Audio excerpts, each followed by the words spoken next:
Good morning, everybody. Good morning. Well, good afternoon to everybody on the East Coast. Good morning, everybody from Los Angeles on the West Coast. We're going to do a quick Monday Night Football recap today and just talk about a few various things. So, yeah, without further ado, let's get right to it. All right. So, we got the Cardinals versus the Cowboys. Much to my pleasure, the Cowboys are done for. They are finished. Dak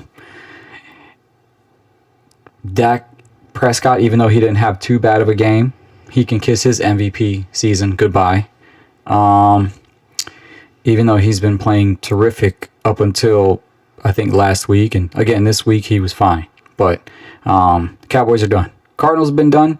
But let's just go through a little bit of the numbers here. The Cardinals won 27-17, 23 first downs. The Cowboys 22, 221 passing yards to the Cowboys 210, 119 rushing yards, 123, and there you have it. The 3 turnovers. Again, the Cowboys just find a way to lose. They've showed some promise this year. They've held their own against teams like Green Bay and whatnot. They did annihilate the Commanders. Whatever. We were hurt. But Dallas is finished. And I see that Jerry Jones did make a trade for a linebacker. But, I mean, that's not going to do anything this year. They need to overhaul that whole defense. And honestly, this is what we expect of the Cowboys. Big-time players, big-time numbers. You got CeeDee Lamb, you got Pickens, you got Prescott. They can get the job done on offense. You know, I believe they're first in points in the league. They average 30 points a game. They just can't win. They just can't win. They're not going to the playoffs. They're done. And I'm sure everybody's tired of seeing Jerry Jones say what he's going to do and this, and that. Micah Parsons was right to get out of there. And I think Jerry Jones, he was smart for letting Micah Parsons go because you're going to pay a guy $120 million, even though you know the team still overall just can't get it done. You know, he would have just been a rich linebacker on a 3-5 team, because one player is not going to make a difference. They have to change that whole defensive system. And honestly, I don't think they're going to win with Dak either. So, you know, it's just Cowboys doing what Cowboys do. Let me charge up. Let me grab the charger for my laptop. 1 second.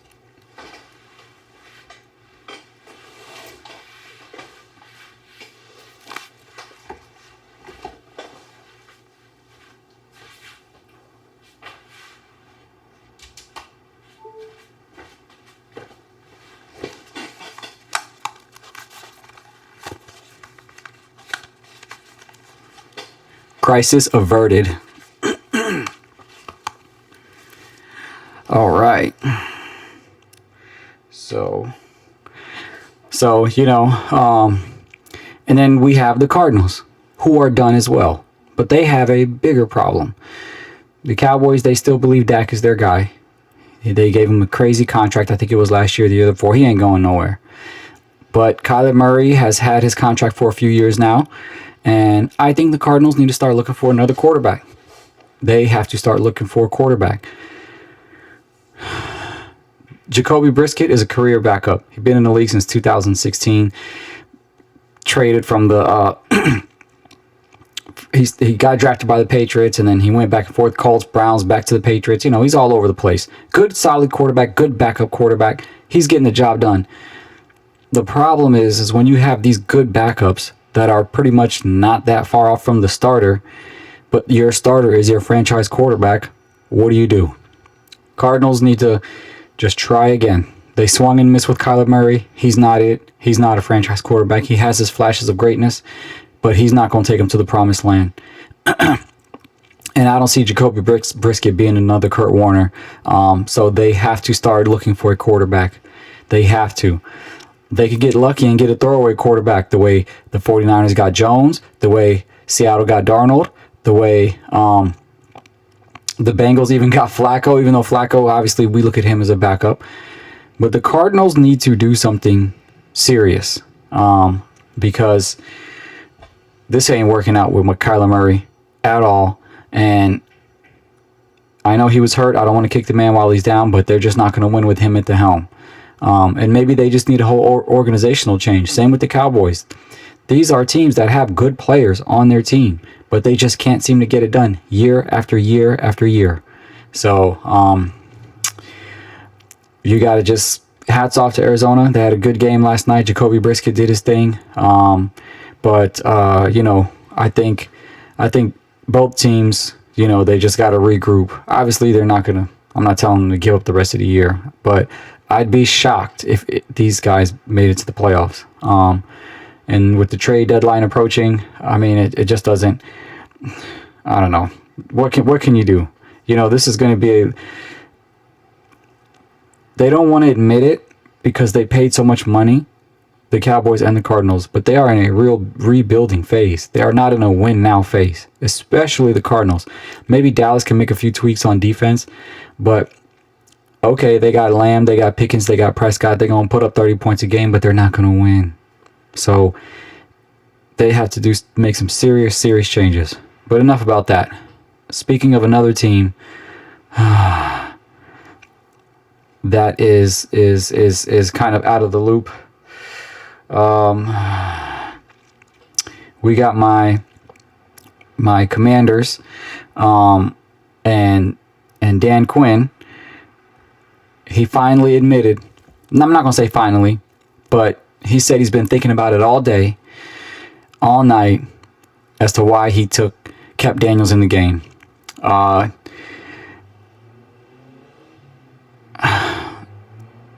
He said he should have pulled him.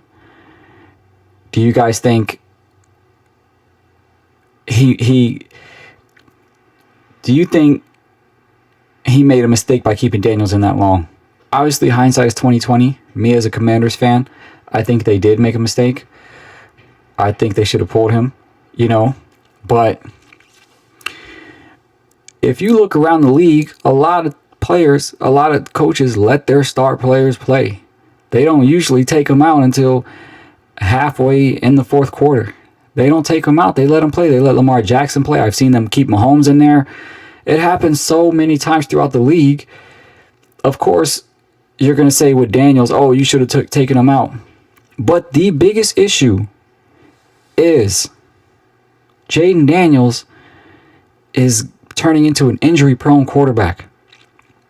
He is a remarkable talent. He is the heartbeat of the team. We love him here in Washington. I live in LA, but I'm from Washington. I'm from Virginia. He is the shining light quarterback that we all have been looking for. But now everybody in the comments are talking about RG3. He's RG3 2.0. First of all, y'all got to stop putting that curse on him.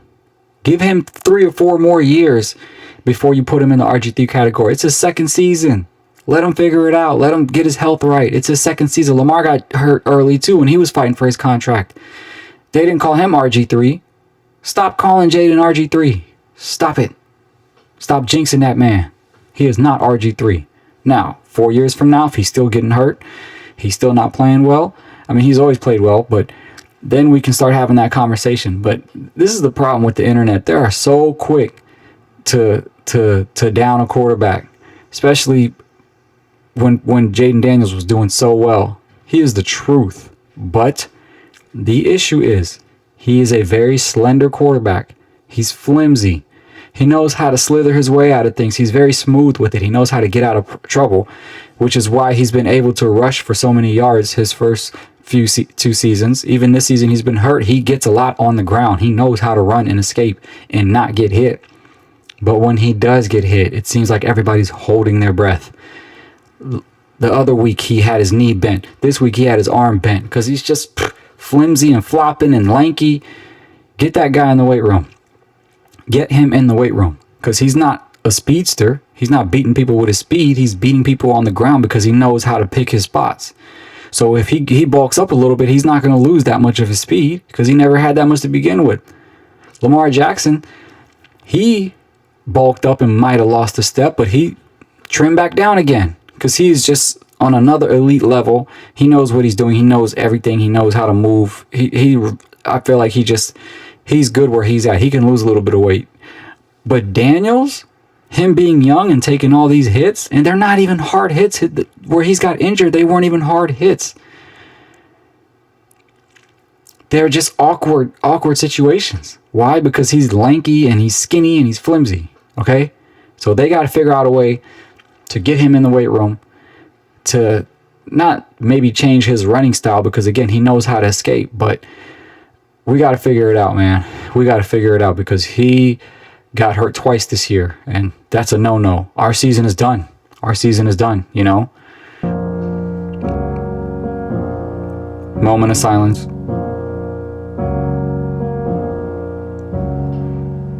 You know, done. Oh, here's my other one. Here's my other one.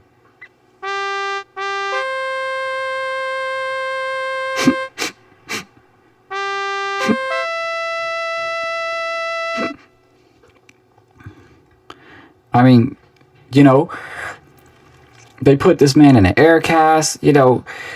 I mean, we get, you know, they got pictures on the internet of even video replays of the way he fell. The way his elbow dislocated was, ugh. And he might even be able to come back this year, but it doesn't matter. Our season is done.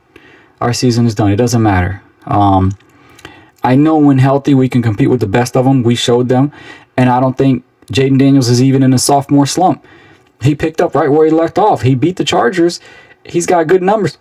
Even with him being hurt, he has good numbers. He picked up right where he left off. There's no sophomore slump for him, but he's getting hurt now. So we're done. We just got to deal with it, but we got to get him in the weight room. We got to figure out a way to cut his injuries down. And y'all on the internet, stop calling this man RG3. Wait at least 3 or 4 years before you call him that. None of these injuries are are career threatening. Dislocations suck, but he'll, you know, I've seen people bounce back from them 1 to 2 weeks. Obviously that one's going to take a while, and he'll definitely, I don't know, he might be out for the rest of the year. If that information hasn't came out already. But at the end of the day, stop calling that man RG3, and we will figure out what to do. But he has to get in the weight room. So there you have it. Let's see what they got on some trades today. Again, the Cowboys traded for Wilson. The Jaguars get Myers from the Raiders. You know, Jacoby Myers is solid. Maybe this could help bolster the Jaguars offense. Even though they have a good record, you know, they're I believe they are at the let me see where they stand on their division. Yeah, they're only second to the Colts. So that could help. I don't see them overlapping the Colts. They're behind 2 games. And I know the Colts had a bad game last week and vintage Daniel Jones came out, but I think he's going to bounce back. I'm not sold on him, but I'm not going to completely give up on Daniel Jones either. I think they got a solid squad, and they got a great running back too that could make up for any mistakes. But hey, the Jaguars got Myers. And let me see if there's any other trades. The Ravens, they get an edge rusher that can help bolster their defense. Traded him from the Titans. Let's see. Yeah. So those are the trades so far that we know of. But there's going to be a lot more coming up, and I'll definitely talk about them tomorrow. Expect the Week 10 recaps. Wow, we're already in Week 10, y'all. Expect those recaps. I mean those previews up tomorrow. And yeah, happy Taco Tuesday, everybody. I hope y'all check out my Dodgers Parade video straight from the iPhone. Didn't adjust the settings, nothing, so it does look like I filmed it on a cell phone, but you know, it is what it is.